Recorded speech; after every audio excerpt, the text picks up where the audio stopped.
الحمد لله كفى والصلاة والسلام على النبي المصطفى وعلى آله وصحبه ومن سار على نهجه واقتفى وبعد. أعوذ بالله من الشيطان الرجيم. بسم الله الرحمن الرحيم. إنما المؤمنون إخوة فأصلحوا بين أخويكم واتقوا الله لعلكم ترحمون. صدق الله العلي العظيم. وقال النبي صلى الله عليه وسلم: المسلم أخو المسلم لا يظلمه ولا يخذله ولا يحقره. رواه مسلم. أو كما قال عليه الصلاة والسلام. மூல பிரபஞ்சத்தையும் படைத்து பரிபாலிக்கும் ரப்பல் ஆலமீன் அல்லாஹ்வுக்கே எல்லா புகழும் புகழ்ச்சியும் அல்ஹம்துலில்லாஹ். நபிமார்கள் ரசூல்மார்கள் அனைவர்களுக்கும் தலைவராக அனுப்பப்பட்ட நபிய முஸ்தபா முஹம்மது ஸல்லல்லாஹு அலைஹி வஸல்லம் அவர்கள் மீதும் அவர்களை பின்பற்றி வாழ்ந்த சஹாபாக்கள், தாபிஊன்கள், தபூ தாபிஈன்கள், ஸலஃபுஸ் ஸாலிஹீன்கள், அல்லாஹ்வுடைய அனைத்து நடிகார்கள் மீதும் அவனது ஸலாத்தும் ஸலாமும் உண்டாவதாக. மதிப்புக்குரிய பெரியோர்களே, அன்புக்குரிய சகோதரர்களே, எல்லா சந்தர்ப்பங்களிலும் ரப்பல் ஆலமீன் அல்லாஹ்வை அஞ்சி பயந்து வாழுமாறு முதலாக எனக்கும் அப்பால் உங்களுக்கும் தக்வாவை கொண்ட வசியத்தும் நசீஹத்தும் செய்து கொள்கிறேன். கண்ணியத்துக்குரிய சகோதரர்களே, பெரியோர்களே, அன்பானவர்களே, இஸ்லாமிய மார்க்கம் சகோதரத்துவத்தை, அன்பை, பாசத்தை போதிக்கிறது. ரசூலுல்லாஹி ஸல்லல்லாஹு அலைஹி வஸல்லம் அவர்கள் வஃபாத்தாகி சுமார் 7-8 வருடங்களுக்குள்ளால் ஆசிய கண்டத்தை மையமாக கொண்டிருந்த இஸ்லாம் ஆப்பிரிக்கா, ஐரோப்பா போன்ற பல கண்டங்களுக்கு இஸ்லாம் பரவியது. என்ன காரணம்? முஸ்லிம்களுடைய வாழ்பலமா, ஆயுத பலமா, பணபலமா? எதுவுமே இல்லை. என்ன காரணம் தெரியுமா? முஸ்லிம்களுடைய அஹ்லாக்குகள், நல்ல பண்புகள், முஸ்லிம்களுக்கு மத்தியில் இருந்த ஒற்றுமை, புரிந்துணர்வு, முஸ்லிம்களுக்கு மத்தியில் இருந்த உஹுவத், சகோதரத்துவம் தான் இந்த வெற்றிக்கு காரணம். இஸ்லாமிய மார்க்கம் அன்பை, பாசத்தை, உஹுவத்தை, சகோதரத்துவத்தை போதிக்கிறது. கண்ணியத்துக்குரிய சகோதரர்களே, பெரியோர்களே, அன்பானவர்களே, ரசூலுல்லாஹி ஸல்லல்லாஹு அலைஹி வஸல்லம் அவர்களுக்கு நுபுவத் கொடுக்கப்படுவதற்கு முன்னர் மக்கா, மதீனா வாசிகள் எப்படி வாழ்ந்தார்கள்? அவர்களே சொல்கிறார்கள், நாம் இரத்தத்தை சாப்பிட்டோம், அல்லாஹ் தடுத்தவைகளை நாம் செய்தோம், எங்களுக்கு மத்தியில் ஒற்றுமை இருக்கவில்லை. சிறியொரு சண்டை வரும், பல நூற்றாண்டுகளாக நாம் சண்டையிடுவோம். 2 பேர் சண்டையிட்டால் ஒருவர் இன்னொருவரை பார்த்து சொல்வார், உனது மண்டையோட்டில் மது அருந்தாமல் நான் ஓய மாட்டேன். சொன்னதை செய்தும் காண்பிப்பார், அதை பெருமையாக சொல்லி திரிவார். ரசூலுல்லாஹி ஸல்லல்லாஹு அலைஹி வஸல்லம் அவர்கள் மதீனாவுக்கு ஹிஜ்ரத் செய்யக்கூடிய நேரம் அவுஸ் ஹஸ்ரஜ் என்ற பூர்வீக குடிமக்கள் மதீனாவில் வாழ்ந்து கொண்டிருந்தார்கள். அவுஸ் ஹஸ்ரஜ் ஒரு தகப்பனின் 2 பிள்ளைகளுடைய வம்சாவளி. அவுஸ் ஹஸ்ரஜ் என்ற 2 கோத்திரமும் சிறிய ஒரு பிரச்சனை, பல நூற்றாண்டுகளாக சண்டையிட்டுக் கொண்டிருந்தார்கள். ரசூலுல்லாஹி ஸல்லல்லாஹு அலைஹி வஸல்லம் அவர்கள் இஸ்லாத்தை அவர்களுக்கு எத்தி வைத்தார்கள். அவுஸ் ஹஸ்ரஜ் இஸ்லாத்தை ஏற்றுக்கொண்டார்கள். அவர்கள் சகோதரர்களாக மாறினார்கள். ரசூலுல்லாஹி ஸல்லல்லாஹு அலைஹி வஸல்லம் அவர்கள் தனது தோழர்களுக்கு மத்தியில் உஹுவத்தை, சகோதர பாசத்தை உருவாக்கினார்கள். அல்லாஹ் சொல்கிறான், இன்னமல் முஃமினூன இஹ்வா, முஃமின்கள் சகோதரர்கள்.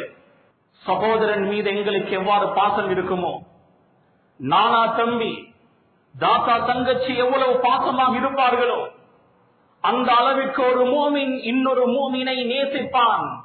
ரசூலுல்லாஹி ஸல்லல்லாஹு அலைஹி வஸல்லம் அவர்கள் சொன்னார்கள், அல் முஸ்லிமு அஹுல் முஸ்லிம், ஒரு முஸ்லிம் இன்னொரு முஸ்லிமுடைய சகோதரன். லா யظلمஹு, இவன் அவனுக்கு அநியாயம் செய்ய மாட்டான். வலா யஹ்துலுஹு, இவன் அவனை கேவலப்படுத்த மாட்டான். வலா யஹ்கிருஹு, அவனை அற்பமாக கருத மாட்டான். ரசூலுல்லாஹி ஸல்லல்லாஹு அலைஹி வஸல்லம் அவர்கள் சொன்னார்கள், குல்லுல் முஸ்லிமி அலல் முஸ்லிமி ஹராமுன் தமுஹு வமாலுஹு வஇர்துஹு. ஒரு முஸ்லிமுடைய இரத்தம், ஒரு முஸ்லிமுடைய சொத்து செல்வம், ஒரு முஸ்லிமுடைய மானம் இன்னொரு முஸ்லிம் மீது ஹராம். அல்லாஹ் ஹராம் ஆக்கியிருக்கிறான். கண்ணியத்துக்குரிய சகோதரர்களே, ஸஹீஹுல் புகாரியுடைய ஹதீஸ், ஸல்லல்லாஹு அலைஹி வஸல்லம் அவர்கள் சொல்கிறார்கள், லா யுமினு அஹதுக்கும் ஹத்தா யுஹிப்ப லி அஹீஹி மா யுஹிப்பு லி நஃப்ஸிஹி. உங்களில் ஒருவர் பூர்த்தியான முஃமினாக ஆகிவிட மாட்டார். எதுவரை தெரியுமா? தனக்கு விரும்பக்கூடியதை தனது சகோதரனுக்கு விரும்பாத வரை. இன்னொருவன் எனக்கு அநியாயம் செய்வதை நான் விரும்ப மாட்டேன். இன்னொருவன் எனக்கு துரோகம் செய்வதை நான் விரும்ப மாட்டேன். இன்னொருவன் என்னை பற்றி புறம் பேசுவதை நான் விரும்ப மாட்டேன். இன்னொருவன் எனக்கு அவதூறு சொல்வதை நான் விரும்ப மாட்டேன். அதே போன்று இன்னொரு சகோதரனுக்கு நான் இதை விரும்பக்கூடாது. வெறுமனே அப்துல்லா, அப்துல் ரஹ்மான், முஹம்மது, அஹ்மத், ஹதீஜா, ஆயிஷா என்ற பெயர்களை வைத்ததினால் மாத்திரம் முஸ்லிம் ஆகிவிட முடியாது. கண்ணியத்துக்குரிய சகோதரர்களே, பெரியோர்களே, அன்பானவர்களே, ஸல்லல்லாஹு அலைஹி வஸல்லம் அவர்கள் அழகாக சொல்லி தருகிறார்கள், லா தஹாசது, ஒருவருக்கொருவர் பொறாமை கொள்ளாதீர்கள். ஹசத், பொறாமை என்பது கொடிய ஒரு நோய். நெருப்பு பஞ்சை கொஞ்சம் கொஞ்சமாக எப்படி அழிக்குமோ அதே போன்று பொறாமை எங்களுடைய நல்ல அமல்களை கொஞ்சம் கொஞ்சமாக அழிக்கும். பொறாமை என்ற குணத்தை அல்லாஹ் வெறுக்கிறான். ஒரு மூமினுடைய உள்ளத்தில் ஹசத், பொறாமை என்ற தீய குணம் ஒருபோதும் வந்துவிட மாட்டாது.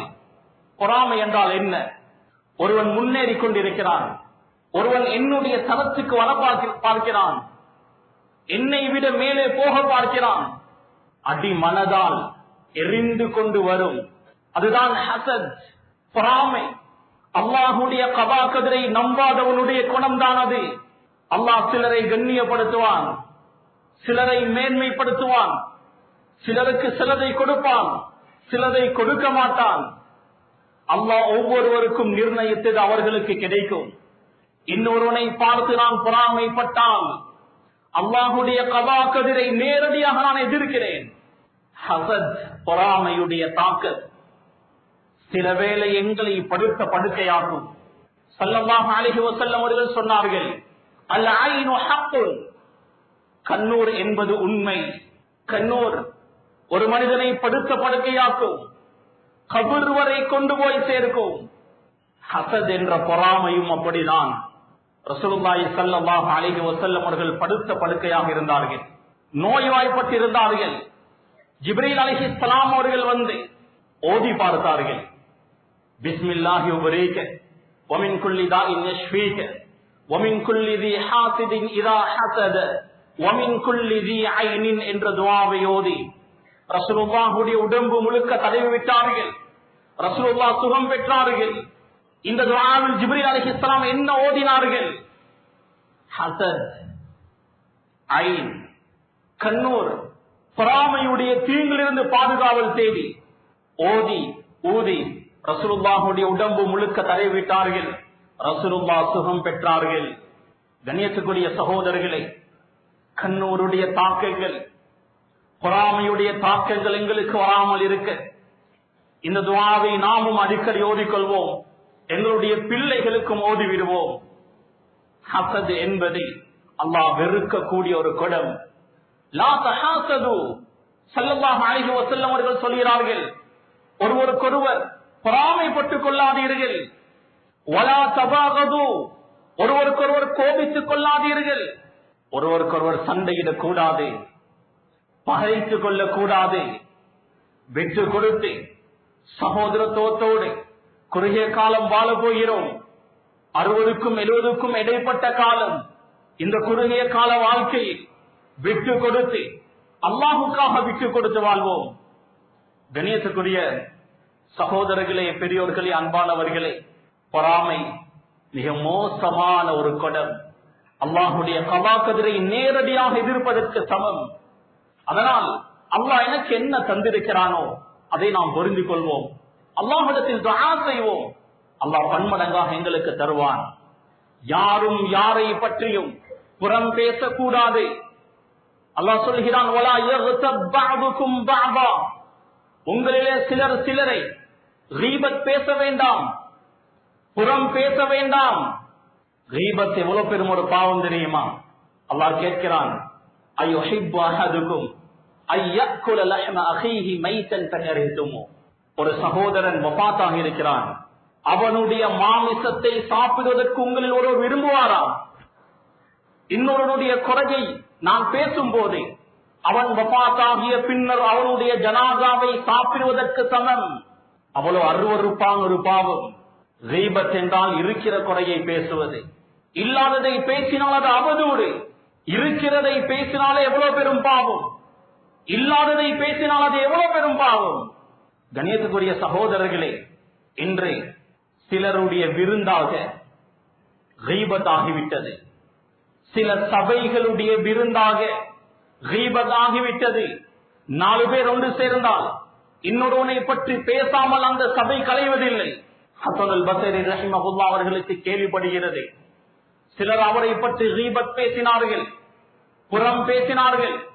ஹசன் அல் பஸரி ரஹிமஹுல்லாஹ் ஒரு பழக்கூடை அனுப்பி வைத்தார்கள். ஜஸாக்குமுல்லாஹு கைர், உங்களுடைய நன்மைகளை எனக்கு சதகாவாக தந்து விட்டீர்கள், ஜஸாக்குமுல்லாஹு கைர் என்ற ஒரு பழக்கூடையை கொடுத்து அனுப்பினார்கள்.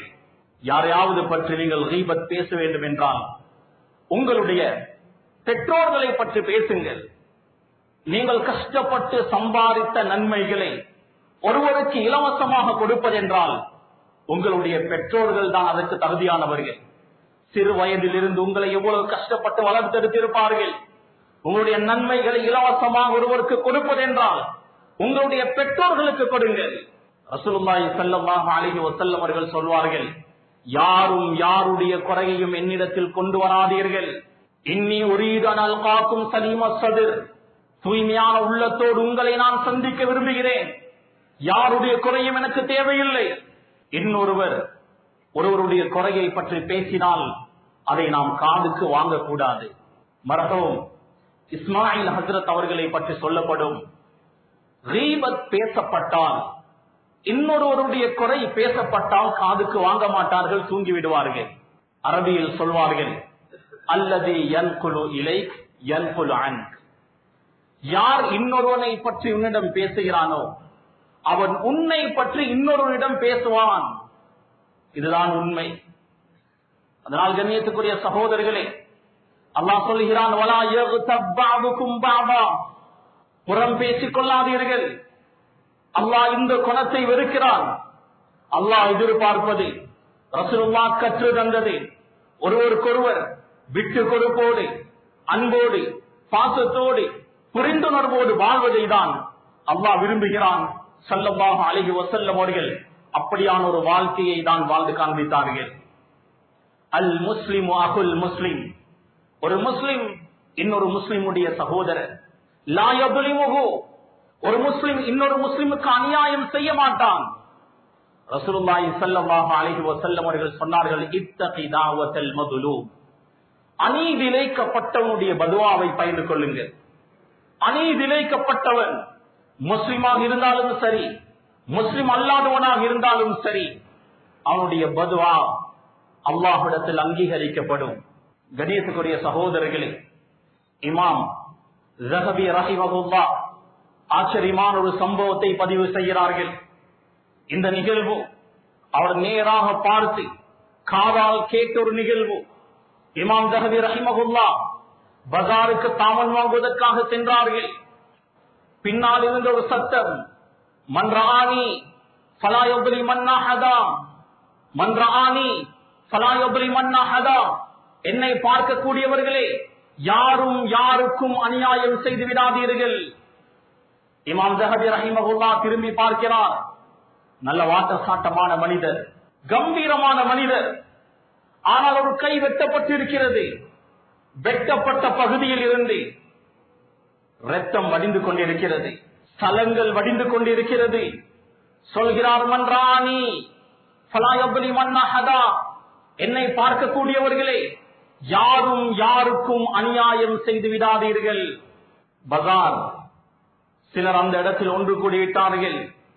இவருடைய இந்த நிலைமைக்கு என்ன காரணம் என்பதை அந்த மக்களிடம் இவர் விவரிக்கிறார். இவர் சொல்கிறார், குந்து ஜப்பாரன், ஆரம்ப காலத்தில் அடக்கி ஆளக்கூடிய ஒருவனாக நான் இருந்தேன். என்னை பார்த்து எல்லாரும் பயப்படுவார்கள், அவ்வளவு கம்பீரமானவன். ஒரு நாள் பகலுடைய நேரம் நான் உறங்கிக் கொண்டிருந்தேன். எனது மனைவி வந்து தட்டினால் வீட்டில் சமைப்பதற்கு எதுவும் இல்லை, ஏதாவது வாங்கிக் கொண்டு வாருங்கள் என்று என்னை அனுப்பினால் நான் பஜாருக்கு வந்தேன். மீன்கள் எல்லாம் விற்று தீர்ந்திருந்தது. மீன் வாங்காமல் நான் திரும்பி வந்து கொண்டிருக்கும் போது ஒரு வாலிபன் அவனுடைய விரலில் ஒரு மீனை சொருகிக் கொண்டு வந்தான். நான் அவனை கூப்பிட்டேன், தஆலா ஷபாப், வாலிபனை இங்கே வா என்று அழைத்தேன். அந்த மீனை கேட்டேன். அவன் சொன்னான், தர முடியாது, எனக்கு 4 பிள்ளைகள், எனது பிள்ளைகளுக்கு இந்த மீனை தான் நான் சாப்பிட கொடுக்க வேண்டும். ஒரு கப்பலில் இருந்து சாமான்களை நான் இறக்கினேன், அதற்கு கூலியாக கிடைத்ததுதான் இந்த மீன். நான் தரமாட்டேன், எனது குடும்பத்திற்கு நான் கொண்டு போக வேண்டும். நான் ஒரு அறை விட்டேன் அவனுக்கு. அந்த இடத்திலேயே சுருண்டு விழுந்தான்.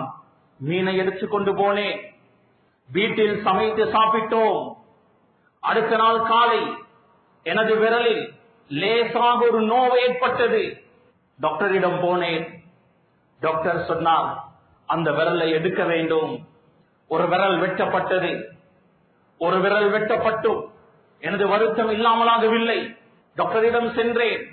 அடுத்த விரலையும் வெட்ட வேண்டும் என்று சொன்னார்கள். அந்த விரலும் வெட்டப்பட்டது. இப்படியோ 5 விரல்களும் வெட்டப்பட்டது. கடைசியாக டாக்டர் சொன்னார், உன்னுடைய முழு கையையும் எடுக்க வேண்டும். கையும் வெட்டப்பட்டது. எனது பழைய ஒரு நண்பர் என்னை சந்திப்பதற்காக வேண்டி வந்தான். பேசிக் கொண்டிருக்கும் போது இந்த நிலைமை எப்பொழுதிலிருந்து என்று கேட்டான். நான் சொன்னேன், இப்படி ஒரு நிகழ்வு நடந்தது, நான் மீனை பறித்தேன், அதற்கு பின்னர் தான் இப்படி எனக்கு நடக்கிறது. அந்த நண்பன் சொன்னான், அந்த மனிதனை தேடி மன்னிப்பு கேட்காத வரை உனது நிலைமை தொடரும். நான் அந்த மனிதரை தேடி அலைந்தேன், எங்கெங்கோ எல்லாம் தேடினேன், அவன் கிடைக்கவில்லை. ஒரு நாள் அவனை நான் தேடிக்கொண்டிருக்கும் போது மேட்டு பகுதியில் இருந்து அவன் இறங்கிக் கொண்டிருக்கிறான். நான் அவனை கண்டதும் சத்தம் போட்டேன், யா சய்யிதி, யா சய்யிதி, எனது தலைவனே, தலைவனே. சுப்ஹானல்லாஹ், அநியாயம் செய்யும் போது இவன் பலமானவனாக இருந்தான், அவன் பலகீனமானவனாக இருந்தான். அல்லாஹ் தண்டிக்க ஆரம்பித்ததும் இப்போது சொல்கிறான், யா சய்யிதி, எனது தலைவனே, என்னை மன்னித்துக் கொள். அவர் கேட்கிறார், நீ யார், நீ எனக்கு என்ன செய்தாய்? சுப்ஹானல்லாஹ், பாருங்கள், அநீதிழைக்கப்பட்டவன் மறந்து விட்டான். அஹ்கமுல் ஹாக்கிமீனாகிய அல்லாஹ் மறக்கவில்லை. வலா தஹ்சபன் அல்லாஹ காஃபிலன், அல்லாஹ் பராமுகமாக இருக்கிறான் என்று நினைக்க வேண்டாம். அல்லாஹ் பிடிப்பான். பிடிக்கும் போது அந்த பிடி பயங்கரமாக இருக்கும். என்னை மன்னித்துக் கொள் என்று கேட்டார். அவர் சொன்னார், நான் உன்னை மன்னித்து விடுகிறேன். இவர் சொல்கிறார், நான் அவரிடம் கேட்டேன், நான் உன்னை தாக்கி மீனை எடுக்கும் போது நீ என்ன துஆ செய்தாய்? அவன் சொன்னான், நான் அல்லாஹ்விடத்தில் துஆ செய்தேன், யா அல்லாஹ், நான் பலகீனமானவன், இவன் பலமானவன், இவனது பலத்தை பயன்படுத்தி என்னுடைய ரிஸ்கை அபகரித்து விட்டான், இவனை விட நீ பலமானவன் யா அல்லாஹ் என்று சொன்னேன். இதை கேட்டதும் நான், நஹ்னு துஆஃபா, அல்லாஹு காதிர், அல்லாஹ் தான் அனைத்துக்கும் சக்தி பெற்றவன், நாம் பலகீனமானவர்கள் என்ற வார்த்தையை திரும்ப திரும்ப நான் சொல்லிக் கொண்டே இருந்தேன். இந்த சம்பவத்தை பஜாரில் இருந்து சொல்கிறார். அங்கிருந்து கேட்டவர்கள் எல்லாம் அழுகிறார்கள். இந்த சம்பவத்தை சொல்லிவிட்டு சொல்கிறார், மன்றானி, எனது நிலைமையை பார்க்கக்கூடியவர்களே, ஃபலா யுக்ரி மன்னஹதா, யாரும் யாருக்கும் அநியாயம் செய்யாதீர்கள். இஸ்லாம் போதிக்கிறது, அன்பாக பாசமாக வாழுங்கள். ஒருவன் இன்னொருவனுக்கு துரோகம் செய்வது, ஒருவன் இன்னொருவனுக்கு அநியாயம் செய்வது, அது மிக பெரும் ஒரு பாவம். அதனுடைய தண்டனையை உலகத்திலே அனுபவிப்பார்கள். மனம் நொந்து பதுவா வந்துவிட்டால் அது அல்லாஹ்விடத்தில் கபூல், எந்த சந்தேகமும் இல்லை. மர்வான் இப்னுல் ஹக்கமுடைய ஆட்சி காலம், சயீத் இப்னு ஸித் என்ற சாலிஹான் ஒரு மனிதர் இருந்தார். ஒரு பெண் அவருக்கு அவதூறு சொன்னார், என்னுடைய காணியை அவர் அபகரித்து விட்டார். கோர்ட்டுக்கு கேஸ் வருகிறது. மர்வான் இப்னுல் ஹக்கம் கூப்பிட்டு விசாரிக்கிறார். சயீத் இப்னு ஸீத் ரஹ்மத்துல்லாஹி அலைஹி அவர்கள் சொன்னார்கள், அல்லாஹ் மீது ஆணையாக நான் யாருடைய காணியையும் அபகரிக்கவில்லை. ஹலால் ஹராத்தை பற்றி நான் நன்றாக அறிந்தவன். இந்த பாவத்தை நான் செய்ய மாட்டேன். அந்த பெண் திரும்ப திரும்ப சத்தியம் செய்து சொன்னால், இவர் என்னுடைய காணியை அபகரித்து விட்டார். சயீத் இப்னு ஸீத் ரஹ்மத்துல்லாஹி அலைஹி அவர்களுடைய மனம் நொந்தது, கல்பு நொந்தது. பதுவா செய்தார், அல்லாஹும்ம இன் கானத் காதிபா, யா அல்லாஹ் இவள் பொய் சொன்னால் ஆமி பஸரஹா வ அமித்ஹா ஃபீ தாரிஹா, இவளுடைய கண் பார்வையை எடுத்து விடுவாயாக, இவளுடைய வீட்டிலேயே இவளுக்கு மரணத்தை கொடுப்பாயாக. முஅர்ரிஹூன்கள் வரலாற்று ஆசிரியர்கள் பதிவு செய்கிறார்கள், இந்த பெண்ணுடைய கடைசி காலம் கண் பார்வை போனது.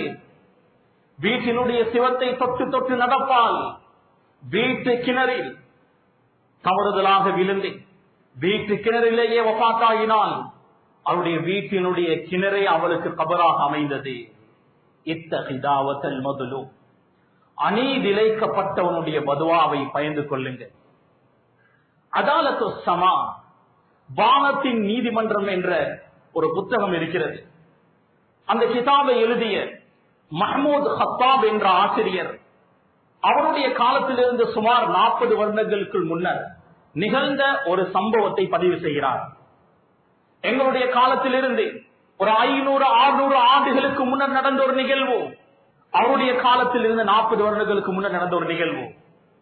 பக்தாதில் சாலிஹான் ஒரு மனிதர் இருந்தார், தொழுகையாளி, 5 நேரமும் அவ்வளவு தக்பீரில் தொழக்கூடியவர்.